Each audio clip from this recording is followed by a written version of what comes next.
Yep. So this is the femur. How you tell front from back and medial from lateral is the trochanters are on the back side.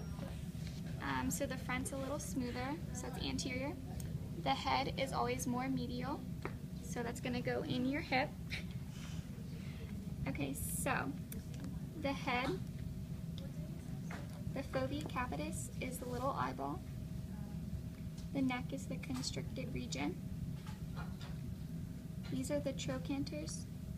This is the greater trochanter and the lesser trochanter seen from the posterior side. The trochanteric fossa is the depression below the greater trochanter, so it's kind of underneath in there.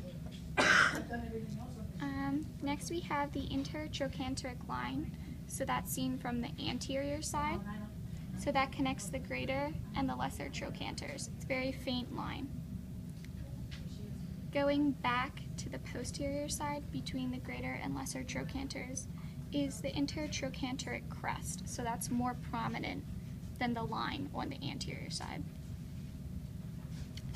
This is the shaft. If you were looking at it again from the posterior side, we have the linea aspera, which is the prominent line down the middle. There are two lips to it, the medial and lateral. So because this is the head and it's more medial, the medial lip is going to be on that side, and the lateral lip is on the outside, and that's kind of seen more in the middle of the bone. And this is all posteriorly, right? Yes, this is all posterior. So then coming off the trochanters, you have two prominent structures. Off the greater trochanter, you have the gluteal tuberosity. You can't really see it well on this one, but it would be like a raised region. Coming off the lesser trochanter, you have the pectineal line, and that's more directly off of that, whereas the gluteal tuberosity is further down.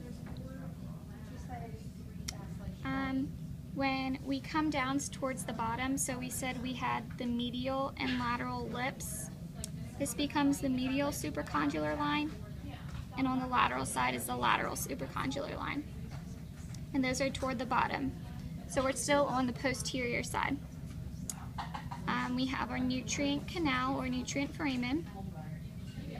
Still looking on the posterior side, we have the medial condyle and lateral condyle. Between those is the intercondylar fossa or intercondylar notch.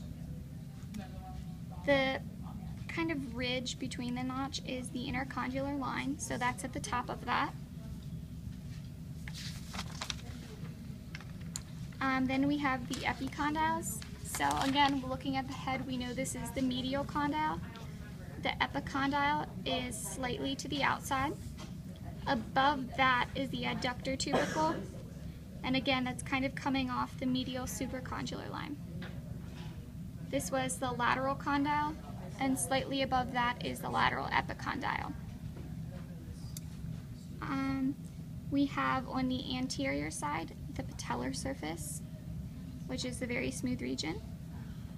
Back to the posterior side, we have the popliteal surface, which is this triangular shaped region.